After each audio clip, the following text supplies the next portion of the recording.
এই এই এই এগিয়ে গেল। এই নিন আমার নৌকোর দান।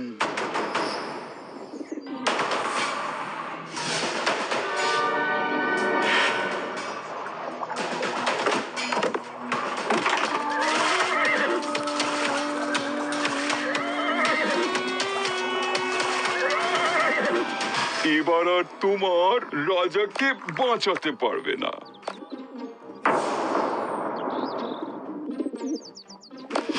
কি তুমি? এইবার হবে মহারাজ খতম।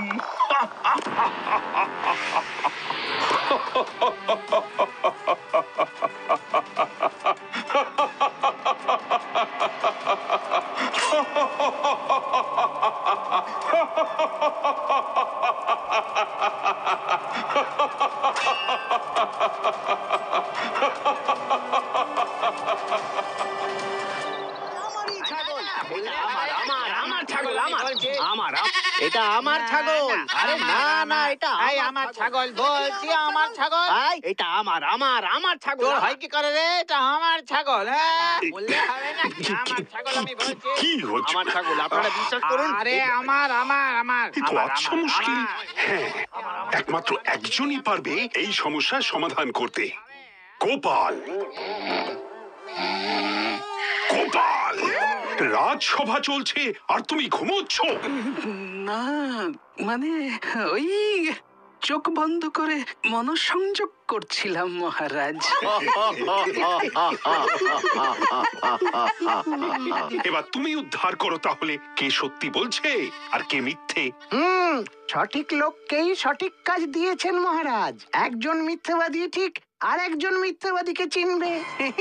এ তো খুব সহজ কাজ মহারাজ। ওই ছাগলটাকে জিজ্ঞেস করলেই তো বলে দেবে তার আসল মালিককে। আর ছাগলের ভাষা তো আমাদের মধ্যে সবচাইতে ভালো বোঝে।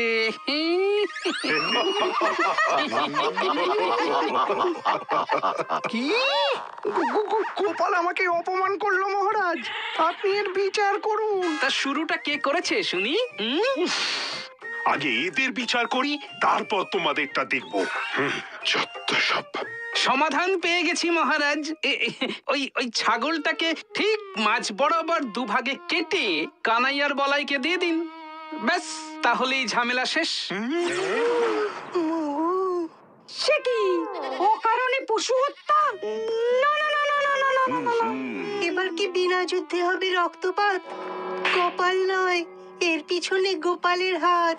না না না, তোমার এই সমাধান আমাদের পছন্দ হয়নি গোপাল। আর কি কোনো উপায় নেই? না সেনাপতি, এটাই একমাত্র রাস্তা। কেউ না পারলে আমাকে দিন। আমি ঠিক মাঝ বরাবর দুভাগ করে দেব। না না না না না, ওকে রক্ষা করো। এই ছাগল কানাইয়ের কাছেই যাক, আমার চাই না, চাই না। যাক, অবশেষে ঘুরিয়ে ফিরিয়ে হলেও দাদা সত্যিটা স্বীকার করলো। এটাই তো চাইছিলাম। সাবাস সাবাস গোপাল, তাহলে প্রমাণ হয়ে গেল এই ছাগল আসলে কানাইয়ের। আগে না মহারাজ, এই ছাগল বলাইয়ের।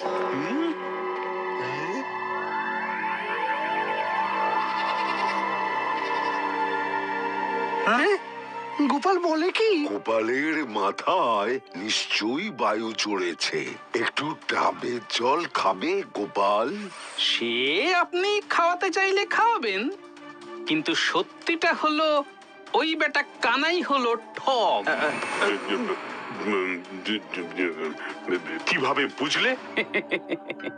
এই ছাগল ওর নিজের হলে দুভাগ করার কথা শুনে লাফিয়ে উঠত, ঠিক যেমন বলাই করেছিল। নিজের পোষ্যের উপর এটুকু মায়া তো সকলেরই থাকে মহারাজ।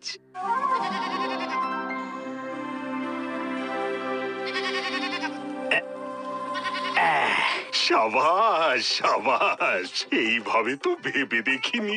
এই জন্যই তো তুমি গোপাল ভাঁড়, আমার রাজসভার সবচেয়ে মূল্যবান রত্ন। আমি কিন্তু তোমার উপস্থিত বুদ্ধির ওপর ক্রমেই নির্ভরশীল হয়ে পড়ছি গোপাল। জয় মহারাজের জয়, জয় গোপালের জয়। চা চা।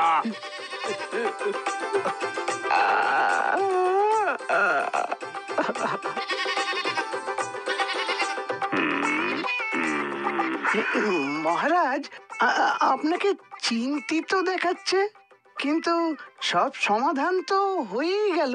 না না, একটা সমাধান এখনো বাকি। তা সমস্যাটা যদি একটু খুলে বলেন। সমস্যাটা হলে তুমি। আমি?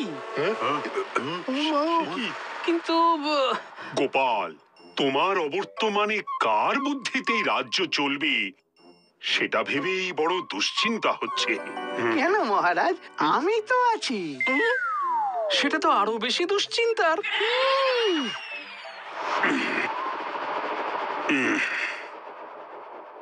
আমার গোপালের মতন আরো একজন পরামর্শদাতা চাই।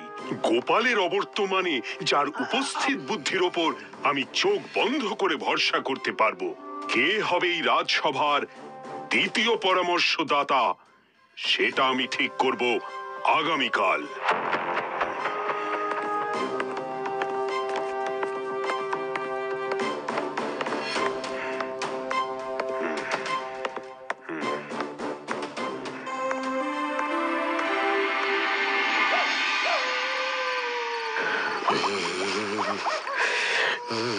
শান্ত হও গো, শান্ত হও।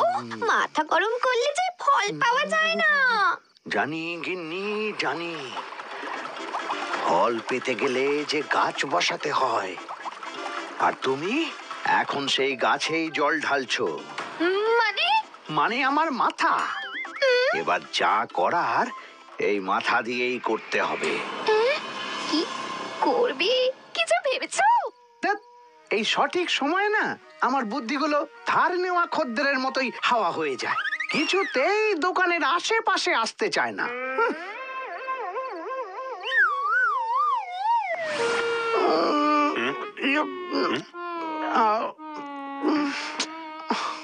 কি হলো মন্ত্রী, বলো। দ্বিতীয় পরামর্শদাতার মধ্যে কোন তিনটি গুণ থাকা আবশ্যক? মানে তাকে সত্যবাদী হতে হবে, আর সৎ হতে হবে, আর আর মুখে আঙুল দিয়ে চুপ করে দাঁড়িয়ে থাকতে হবে। তোমাকে বললাম মন্ত্রী, চুপটি করে দাঁড়াও, তোমার দ্বারা হবে না। আমার মনে হয় দ্বিতীয় পরামর্শদাতার মধ্যে যে তিনটি গুণ আবশ্যক সেটি হলো: 1, তাকে জ্ঞানী হতে হবে; 2, তার উপস্থিত বুদ্ধি থাকতে হবে; আর 3, তার মাথা হতে হবে যে কোনো পরিস্থিতিতে বরফের মতো ঠান্ডা। আমার মনে হয় এই তিনটে গুণই আমার মধ্যে বিদ্যমান মহারাজ। অসাধারণ, আমি এমন একজনকে খুঁজছিলাম। কি গোপাল, রাজসভার দ্বিতীয় পরামর্শদাতা হিসেবে পণ্ডিতকে কেমন মানাবে? ইলিশের সঙ্গে সর্ষে বাটা যেমন মানায় মহারাজ, একেবারে অতুলনীয়।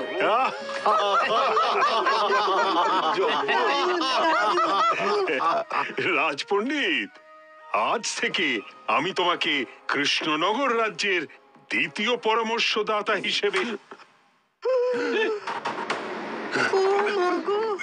কে কে কে ওখানে? পাখি এতক্ষণে উড়ে গেছে সেনাপতি, খুঁজে লাভ নেই। তাও একটিবার গিয়ে দেখলে হতো না? কার এত বড় সাহস? যেটা দেখার সেটার দিকে দেখছি, কেউ দেখছেই না।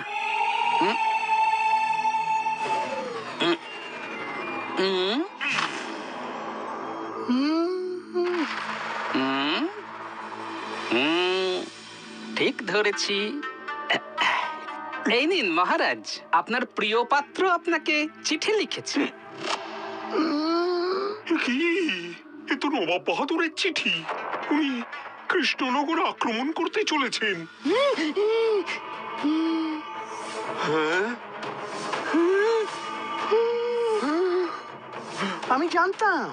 আমি জানতাম এরকমই কিছু একটা হতে চলেছে। কদিন ধরেই আমার মনটা কেমন কু ডাকছিল। কু কু আপনি কি কোকিল মন্ত্রী মশাই? আমি কোকিল হলে তুমি একটা কাক। এবার ডিমটা বাসায় নয়, তোমার মাথায় ফাটাবো গোপাল। বিপদ আসে না বলে কাউকে সে জানায় না, এমন সময় ভাঁড়ামো একদম মানায় না। এখন তাহলে কি করণীয়? এক্ষুনি সেনাপতিকে হুকুম করুন মহারাজ, রাজ্যের সীমানা সৈন্য দিয়ে ঘিরে ফেলতে হবে। ঠিক ঠিক। আমার মনে হয় এখন মাথা ঠান্ডা করে সিদ্ধান্ত নেওয়া প্রয়োজন। তাহলে কি করব? মাথায় জল ঢেলে বসে থাকবো? মহারাজ মহারাজ এক্ষুনি চলুন মুর্শিদাবাদ আক্রমণ করতে। ওই নবাব বাহাদুরকে বুঝিয়ে দিতে হবে যে কত চালে কত ধান। উত্তেজনার বশে যে সামান্য প্রবাদ বাক্যটাই উল্টে দেয়, তার পরিকল্পনায় চললে এই সিংহাসনটাই উল্টে যাবে মহারাজ। গোপাল আর পণ্ডিত ঠিক বলছে। আমাদের মাথা ঠান্ডা করে সিদ্ধান্ত নিতে হবে।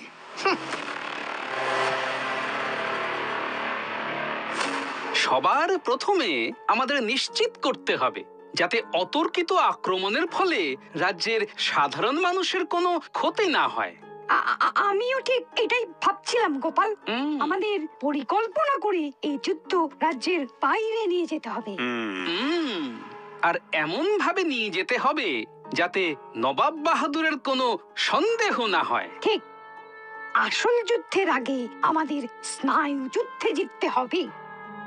নবাবের আত্মবিশ্বাসে আঘাত। ঠিক, একমাত্র একটি রাস্তাই বাকি আছে পণ্ডিত মশাই। মহারাজ, এবার আমি যেমন যেমন বলবো ঠিক তেমন ভাবে একটি পত্র লিখে পাঠিয়ে দিন নবাব বাহাদুরের কাছে। তারপর অপেক্ষা নবাব বাহাদুরের পাল্টা চিঠির। আমি বরং ততক্ষণ ওই বাড়ি গিয়ে পান্তা খেয়ে একটু আরামের ঘুম ঘুমিয়ে নিই। বাবা, বাইরে যা গরম! বাবারে বাবা, বাবা।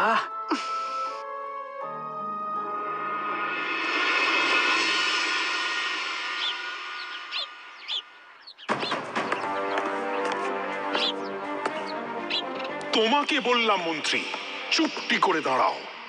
তোমার দ্বারা হবে না।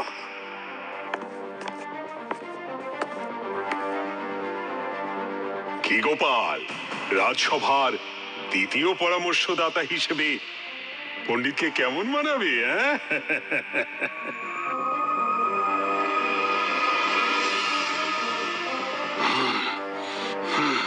আমাদের এই যুদ্ধে জিততেই হবে।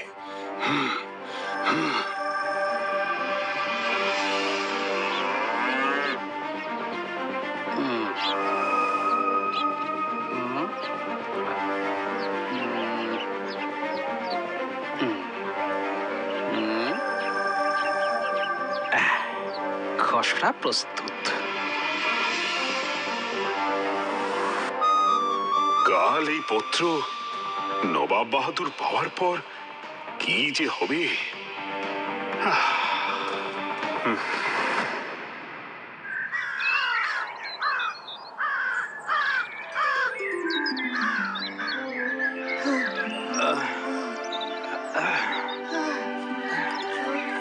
আর কত দূর বাবা? সে এখনো অনেকটা পথ। সন্ধ্যের মধ্যেই মুর্শিদাবাদ পৌঁছে যাব। আমরা এই পথ ধরে কেন যাচ্ছি বাবা? ওই টিলাপাড়ের পথ ধরে গেলে তো দুপুরের মধ্যেই পৌঁছে যেতাম। হ্যাঁ, তা ঠিক, কিন্তু ওই খাঁ রোদ, আর তার উপর ওই পথে যে একটা গাছও নেই। এতটা পথ পেরিয়ে তারপর নদী পার হয়ে যেতে যে অনেক কষ্ট বাবা। সময় বেশি লাগলেও এ পথে কষ্ট কম। তাই বুঝি?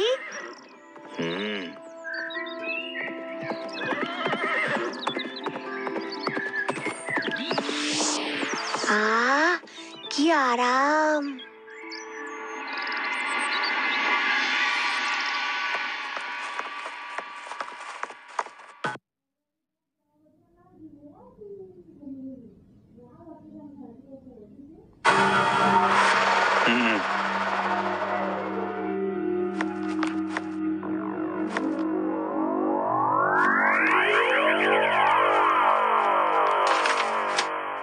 কাছে যুদ্ধ মানে শুধু হাতে তলোয়ার তুলে নেওয়া নয়। আমার কাছে যুদ্ধ মানে শারীরিক বল ও বুদ্ধির মাধ্যমে নিজের শক্তি প্রদর্শন। ভাববেন না আমি ভয় পেয়েছি। আমি শুধু চাই না আমাদের শক্তি প্রদর্শনের আঁচ সাধারণ মানুষের গায়ে গিয়ে লাগুক। কৃষ্ণচন্দ্রের এত বড় সাহস! তারপর কি লিখেছে জাহাপানা? তাই আমি আমার সেরা 5 জন যোদ্ধাকে মুর্শিদাবাদ ও কৃষ্ণনগরের মাঝে অবস্থিত টিলাপাড়ের প্রান্তরে পাঠাবো। আপনিও আপনার সেরা 5 জন যোদ্ধাকে পাঠাবেন। 2 দলের মধ্যে লড়াই হবে। যদি আপনার দল জেতে তাহলে আমি অবলীলায় আমার কৃষ্ণনগর দিয়ে দেবো। বাবা রে বাবা, এত আত্মবিশ্বাস কৃষ্ণচন্দ্রের! সৈন্যদের তৈরি হতে বলো উজির। আমি এক্ষুনি কৃষ্ণনগর আক্রমণ করব। মাথা গরম করে কোনো সিদ্ধান্ত নেবেন না জাহাপানা। আপনি রাজ্য আক্রমণ করতে চান তো বেশ বেশ, তাই করবেন। তবে আমার সঙ্গে দাবা খেলায়, তারপর মাথা ঠান্ডা হলে ভেবে চিন্তে সিদ্ধান্ত নেবেন।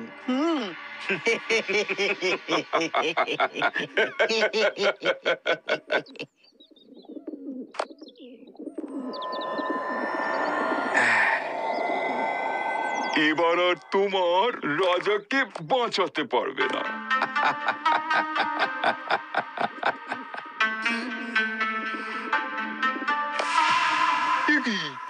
তুমি প্রত্যেকবার এই গোপাল ভাঁড়ের বুদ্ধিতেই মহারাজ কৃষ্ণচন্দ্র এইভাবেই আপনার হাত থেকে ফসকে যায়, কিন্তু এইবারে আর সেটা হবে না।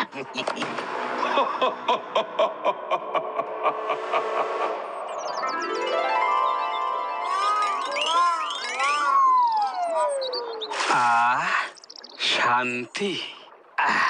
আগে বাংলায় ছিল 6টা ঋতু, কিন্তু দুনিয়া যেভাবে বদলাচ্ছে তাতে করে ঋতু 6টাই আছে, শুধু নামগুলো একটু বদলেছে। এই যেমন 1 গ্রীষ্ম, 2 গ্রীষ্মের সঙ্গে একটু বর্ষা, 3 আবার হালকা গ্রীষ্ম, 4 একটু কম গ্রীষ্ম, 5 শীতের সঙ্গে গ্রীষ্ম, আর 6 আবার হালকা গ্রীষ্ম। তুমি উঠলে? আরে তাড়াতাড়ি ওঠো গোপাল। না হলে কিন্তু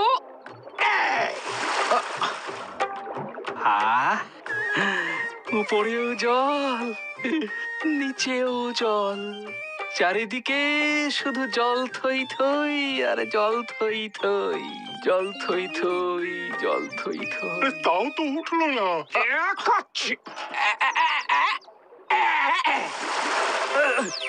ডুবে গেলাম রে, ডুবে গেলাম। এইবার উঠেছে।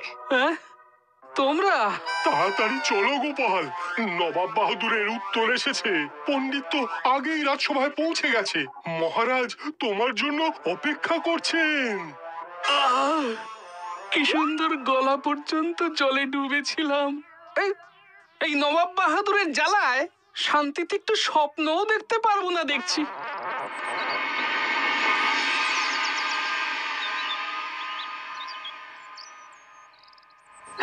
চিঠিতে কি আছে মহারাজ? নবাব বাহাদুরের আত্মবিশ্বাস, উনি আমাদের প্রস্তাবে রাজি হয়েছেন। বাবা মহারাজ, এ তো ভালো খবর। মাছ তার মানে টোপ গিলেছে।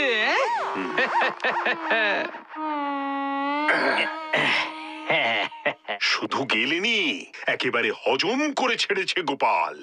নবাব বাহাদুর আরো লিখেছেন, তবে শুধু একবার নয় কৃষ্ণচন্দ্র, আমি তোমাকে 3টে সুযোগ দেব।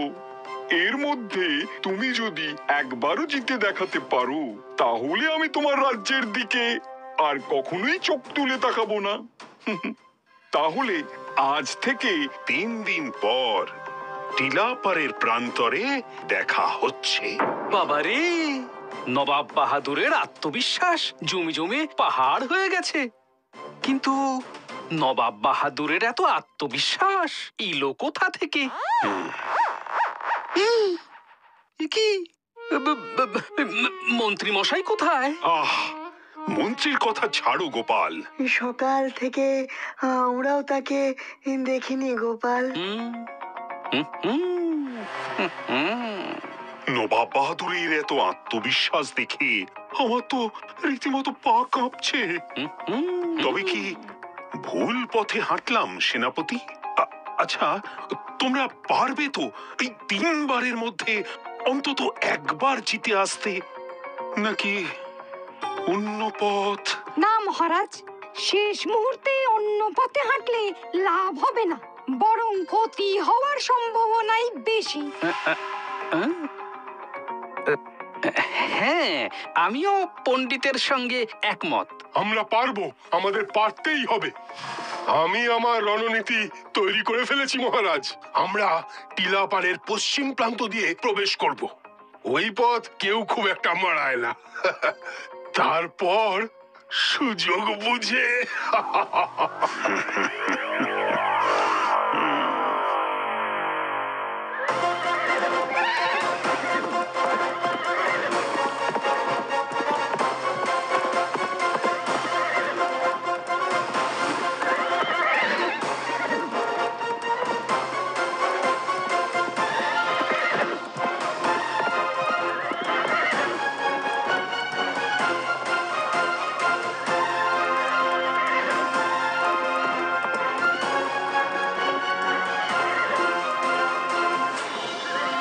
আমরা সঠিক পথ দিয়ে টিলাপাড়ে ঢুকে পড়েছি।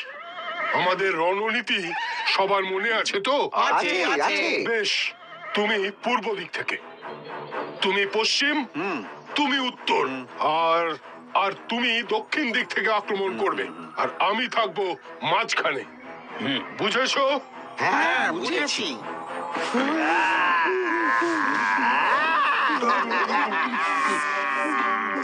আমরাও বুঝে গেছি সেনাপতি, শুধু তুমি বুঝতে পারোনি। এবার সুবোধ বালকের মতো আত্মসমর্পণ করে নিজেদের রাজ্যে ফিরে যাও, না হলে করলাম আত্মসমর্পণ। এছাড়া আর তো কোনো উপায় নেই।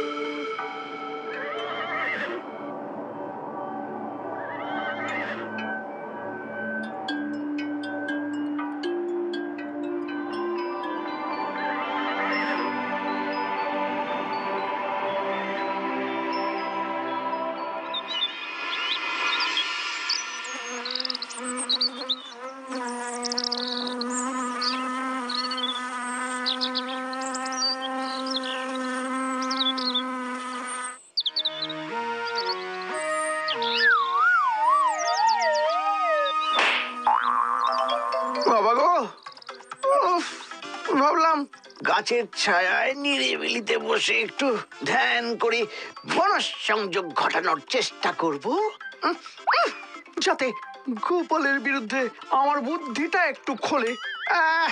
সেগুড়ে বালি এসে থেকে শুধু মশা, মৌমাছি, বলতা যে পাচ্ছে গোপালের মতন হুল ফুটে দিয়ে পালাচ্ছে।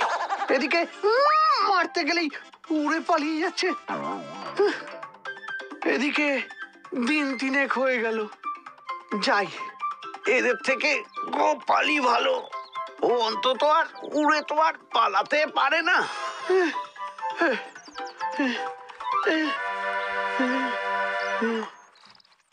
ছি ছি ছি ছি, এভাবে মাথা নত করে ফিরে এলে সেনাপতি? মহারাজ, আমার মনে হয় আমাদের সাথে ছলনা হয়েছে। বেশ হয়েছে, এটা তো হওয়ারই ছিল। ওরা স্বপ্নেও ভাবেনি আমরা আচমকা ওদের ওপর ঝাঁপিয়ে পড়বো। ওরা খুব চমকে গেছে জাহাপনা। চমকে যাওয়াটাই স্বাভাবিক মহারাজ। যেন মনে হলো ওরা আমাদের সব পরিকল্পনা আগে থেকেই জানতো। তাই নবাব বাহাদুরের এত আত্মবিশ্বাস। এইবার 2-এ 2-এ 4 হলো। 4 নয়, সবার মুখ তো দেখছি বাংলার 5-এর মতো হয়ে আছে মহারাজ। মন্ত্রী, কি হয়েছে মহারাজ? তুমি কদিন কোথায় ছিলে? আচ্ছা, এসবের পেছনে তুমি নেই তো? আমি? না না মহারাজ, আমি এসবের সাথেও নেই, 5-এও নেই। আমি তো জঙ্গলে বসে ধ্যান করছিলাম। তারপর সেনাপতিরা হেরে গিয়ে ফিরে এলো, আর সঙ্গে সঙ্গে আপনিও এলেন। কি তাই তো? সে কি, সেনাপতিরা হেরে গেছে? না না না না, এরকম লজ্জার হারের চেয়ে নবাব বাহাদুরের কাছে আত্মসমর্পণ করা অনেক বেশি সম্মানের ছিল। নবাব বাহাদুর কৃষ্ণনগরের দখল নিলে হাতে পায়ে ধরে আমি হব নতুন রাজা। আমরা আমরা ভুলে যাচ্ছি মহারাজ যে আমাদের হাতে এখনো 2টো সুযোগ আছে, আর সেই সুযোগ নবাব বাহাদুরই আমাদের দিয়েছেন। তাই হাল না ছেড়ে আমাদের সিদ্ধান্তে আমাদের টিকে থাকা উচিত। ওরে বাবা, এখনো 2টো সুযোগ? হ্যাঁ, পণ্ডিতের সাথে আমিও একমত মহারাজ। সেনাপতি, আমাদের চাই এখন নতুন রণকৌশল। আগামীকাল তোমরা 5 জন সঠিক সময়ের ঘন্টাখানেক আগেই টিলাপাড়ে পৌঁছে খাপটি মেরে থাকবে। তারপর সঠিক সময়ে বেরিয়ে এসে ওদের একেবারে চমকে দেবে। দারুণ বুদ্ধি দিয়েছ গোপাল। কাল তাহলে আমরা ওই টিলা পাড়ের নদীর ধারে একটা বড় পাথরের আড়ালে ওদের অপেক্ষায় থাকবো। এবার নবাব বাহাদুরকে বুঝিয়ে দেব আমরাও কম যাই না। গোপাল আর পণ্ডিত, তোমরা দুজনে আমার এই রাজসভার প্রধান পরামর্শদাতা। আশা করি তোমাদের দুজনের পরামর্শে আমরা জয়লাভ করবই।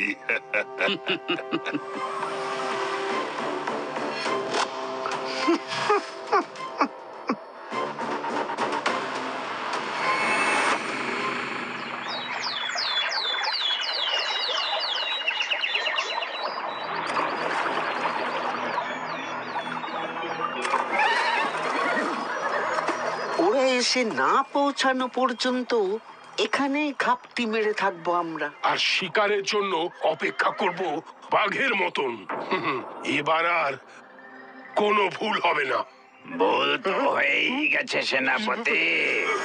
সে কি? কে কে কে?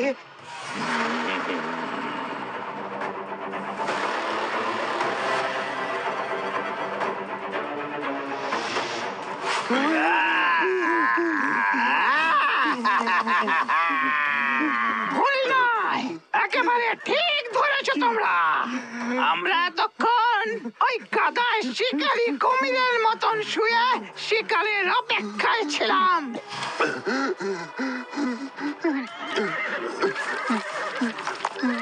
এবার বলো, দ্বিতীয়বারের মতন আত্মসমর্পণ করবে নাকি এই নদীর জলে তোমাদের ঘোড়া সমেত কেটে ভাসিয়ে দেব?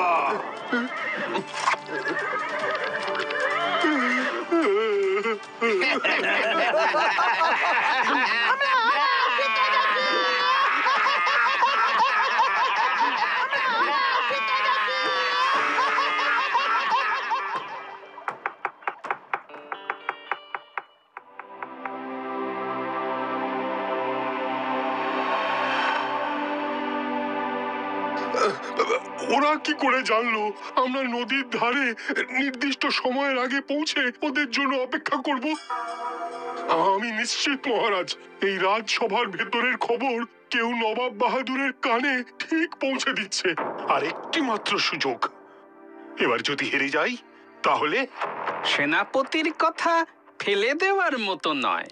যতক্ষণ না আমরা সেই গুপ্তচরকে খুঁজে বার করতে পারছি, ততক্ষণ ওই নবাব বাহাদুরের বিরুদ্ধে আমাদের কোনো রণনীতি কাজ করবে না মহারাজ। কিন্তু তাকে চেনার উপায় কি গোপাল? একটা উপায় আছে মহারাজ, যদি অভয় দেন তো বলি। দিলাম গোপাল, হাতে যে আর বেশি সময় নেই। কি করতে হবে তাড়াতাড়ি বলো।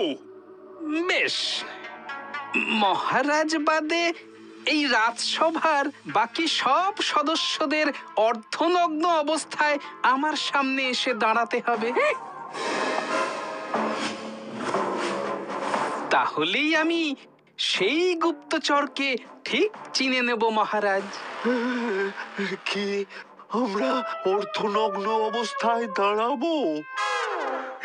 এসব কি হচ্ছে মহারাজ? না না গোপাল, এতে সবার সম্মানে আঘাত করা হবে, সেটা কি ঠিক হবে? দেখেছেন মহারাজ, দেখেছেন দিন দিন গোপালের ভাড়ামো বেড়েই চলেছে। গোপাল, যা বলছো ভেবে বলছো তো? আমার উপর একটু বিশ্বাস রাখুন মহারাজ। আর তো কোনো উপায়ও দেখছি না। বেশ, আমি সবাইকে অনুরোধ করছি গোপালের সঙ্গে একটু সহযোগিতা করার জন্য। এতে আখেরে আমাদেরই লাভ।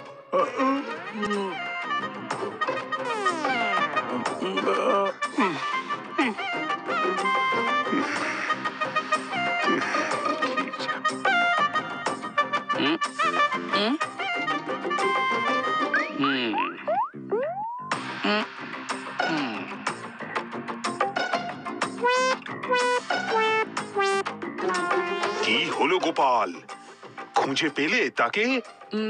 না মহারাজ, আমি পারলাম না। সবাই সবাই আমাকে ক্ষমা করবেন। হ্যাঁ, ক্ষমা করবেন।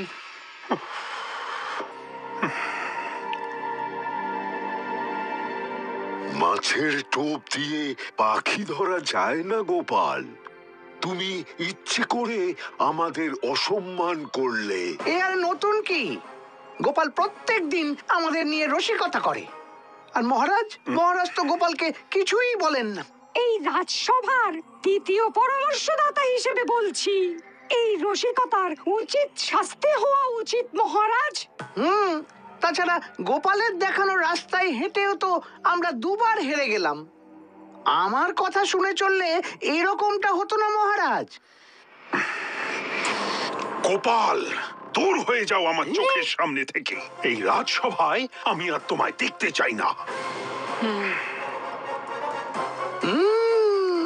এই তো ফুঁ দিতে আগুন জ্বলে উঠেছে। এবার আমি আর গোপালের বুদ্ধিতে চলবো না। আমি পণ্ডিতকে এই রাজসভার প্রধান পরামর্শদাতা হিসেবে নিযুক্ত করলাম, আর গোপালকে এই রাজসভা থেকে বহিষ্কার করলাম। হ্যাঁ, বেরিয়ে যাও গোপাল, আর দাঁড়িয়ে থেকে লাভ নেই।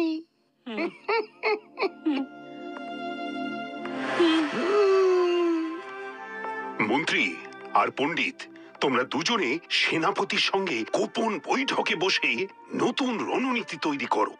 আগামীকাল জিততেই হবে।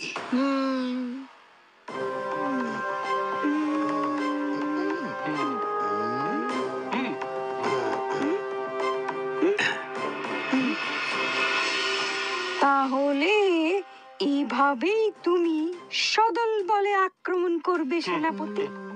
মনে হচ্ছে আমাদের বুদ্ধি কাজ দেবে।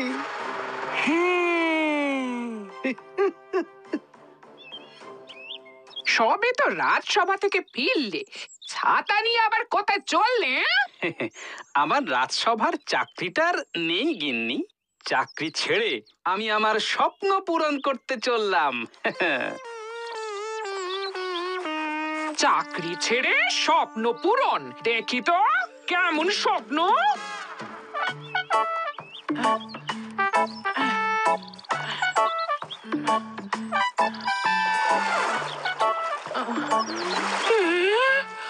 ও মা গো, আমার মানুষটা ছাতা নিয়ে জলে নেমে গেল। আহ, কি শান্তি! ও মরণ দশা!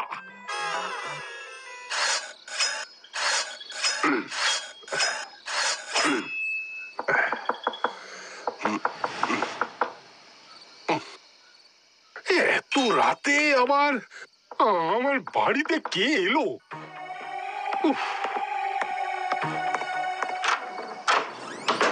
কি এত রাতে?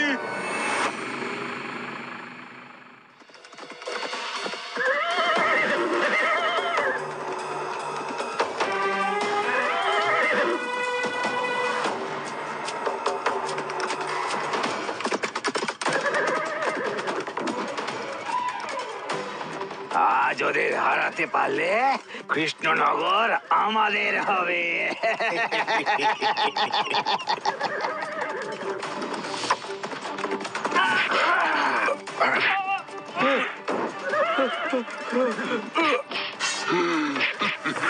গতকাল রাতেই তলোয়ারে ধার দিয়েছি, এবার আত্মসমর্পণ না করলে থর থেকে গর্দান দুভাগ হবে, টেকটিও পাবে না। হ্যাঁ,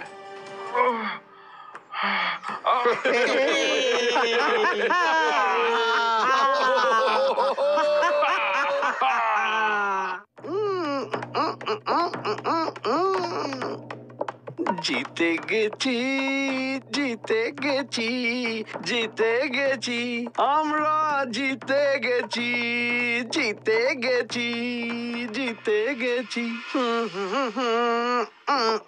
সাব্বাস সেনাপতি, সাব্বাস।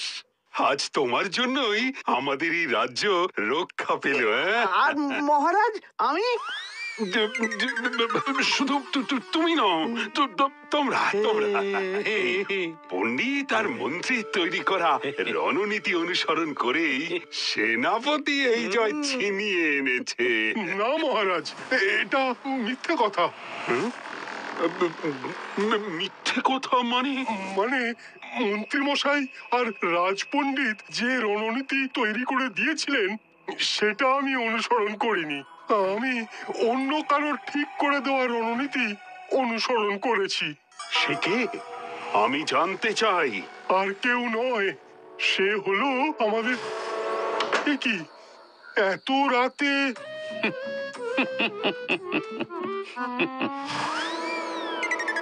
গোপাল। গোপাল? এত বড় সাহস! রাজসভা থেকে বহিষ্কার করার পরেও গোপাল কিভাবে রণনীতি তৈরি করে দিতে পারে মহারাজ? এ তো উচিত কথা নয়। গোপাল নিয়ম বিরুদ্ধ কাজ করেছে মহারাজ। গোপাল, তোমার এত বড় আস্পর্ধা! খুশির দিনে এই অধমের উপর রাগ করবেন না মহারাজ। আপনি আমাকে যে শাস্তি দেবেন তা আমি মাথা পেতে নেব। শুধু আমাকে কটা কথা বলতে দিন মহারাজ। হ্যাঁ মহারাজ, গোপালকে দয়া করে বলতে দিন। হ্যাঁ, রাজ্য যখন হাতছাড়া হচ্ছে না, তখন গোপালের কথা শোনা যেতেই পারে।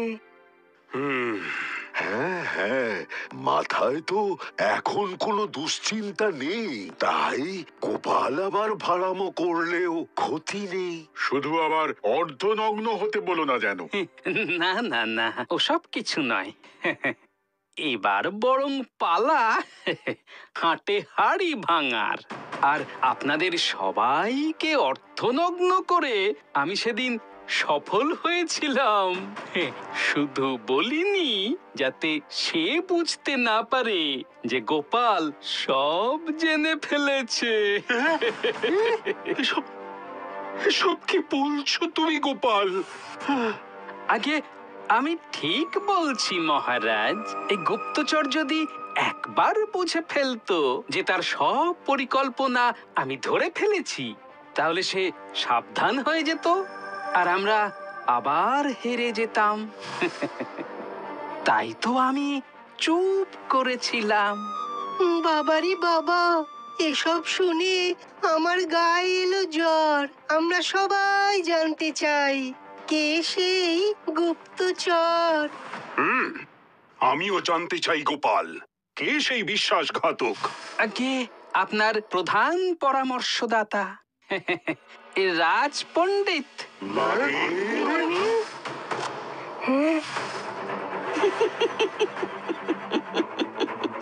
হিংসা মহারাজ, হিংসা। গোপাল কিছুতেই মেনে নিতে পারছে না যে ওর জায়গাটা আমি অর্জন করেছি, তাই তো এসব বলছি।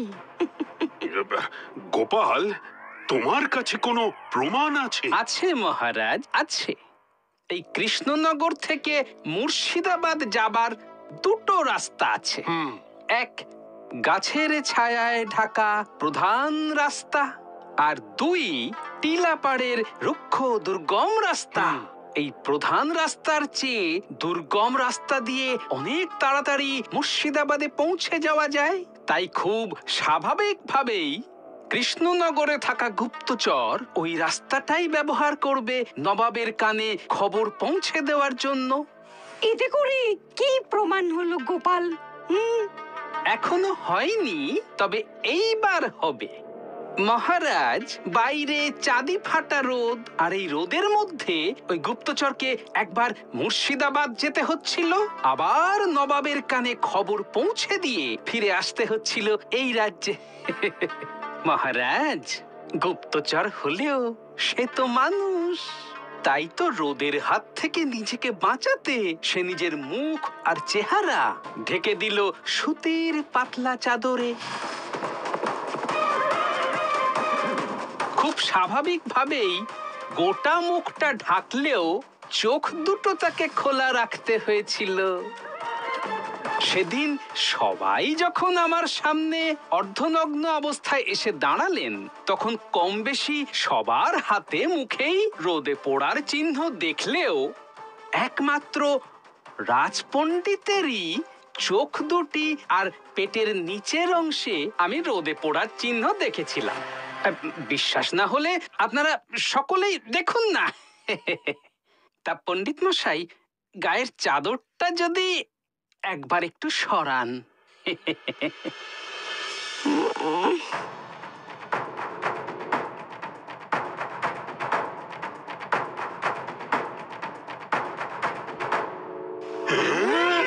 তার মানে তুমি?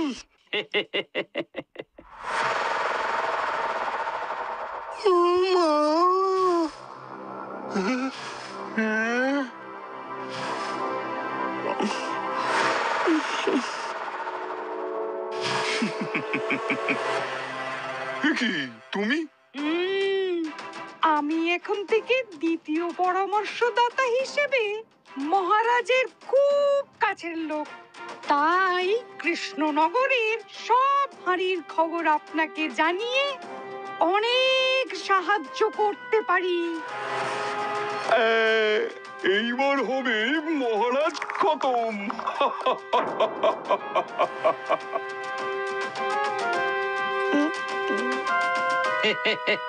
দেখুন পণ্ডিত, আমায় ক্ষমা করে দিন মহারাজ, লোভের বশে ভুল করে ফেলেছি।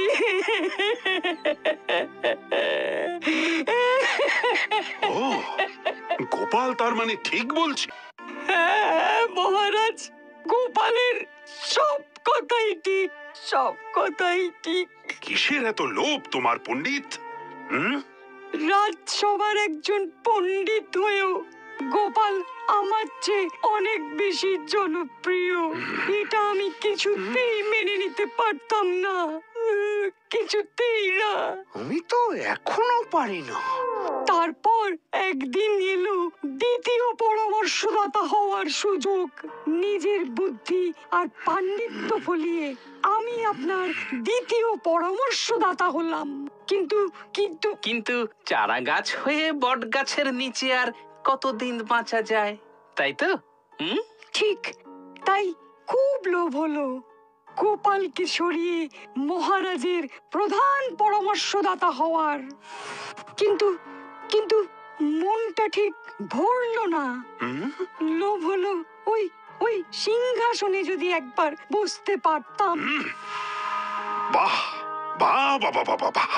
তাই নবাব বাহাদুরের সঙ্গে হাত মিলিয়ে তুমি? গোপালের মতন একজন পরামর্শদাতা থাকতে আপনার আর কাউকে প্রয়োজন নেই। আমি আজ এই মুহূর্তে আপনার প্রধান পরামর্শদাতার পদ থেকে সরে দাঁড়ালাম। শুধু সরে দাঁড়ালে হবে না, তোমাকে কঠিন শাস্তি পেতে হবে। আমার কাজ শেষ, এবার আমাকে কি শাস্তি দেবেন মহারাজ? শাস্তি নয় গোপাল, শাস্তি নয়, তোমাকে পুরস্কার দেব। আজ যে বড় খুশির দিন, তুমি না থাকলে এই দিনটা যে দেখতেই পেতাম না। আমার একটা প্রশ্ন আছে মনে, করতে পারি কি তার সবার সামনে? হ্যাঁ হ্যাঁ, করে ফেলো করে ফেলো। রোদে পোড়া দাগই একমাত্র লক্ষণ? গোপাল তা বুঝলো কেমনে? তাই তো এটা তো সত্যি। এর পেছনে একটা ছোট্ট গল্প আছে। তাহলে সেটা বলি মহারাজ। বেশ, বলো।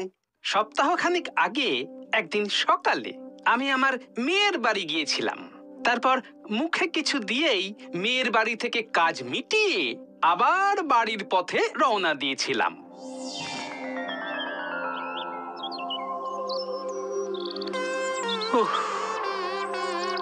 বাবা,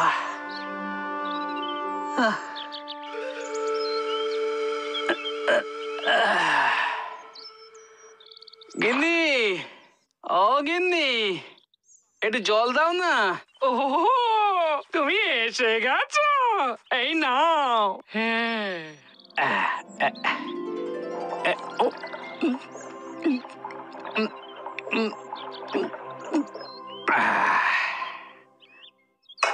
বাবা, গিন্নি, এই ছাতাটা ভাঙার আর সময় পেল না। সে তো তোমার মুখ হাত দেখেই বোঝা যাচ্ছে।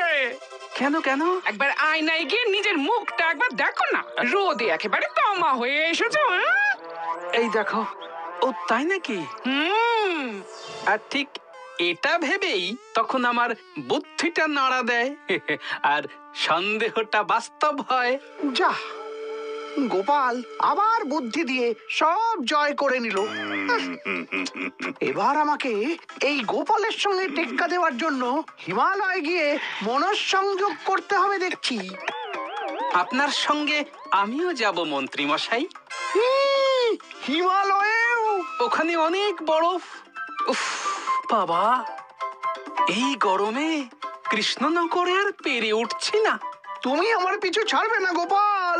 না, যেখানে মন্ত্রী চালবে চাল, সেখানে এই গোপাল ফেলবে জাল। খপাত!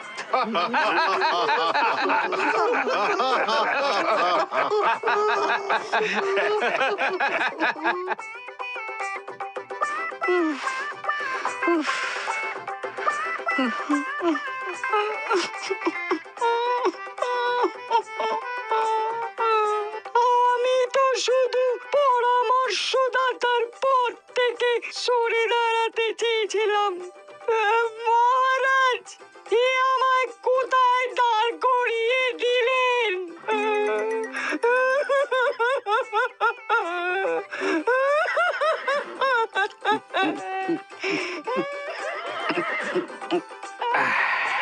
পণ্ডিতের সব পাণ্ডিত্য গোপালের কাছে ফুস। এই গরমে আর ভাল লাগে না। ঠুস।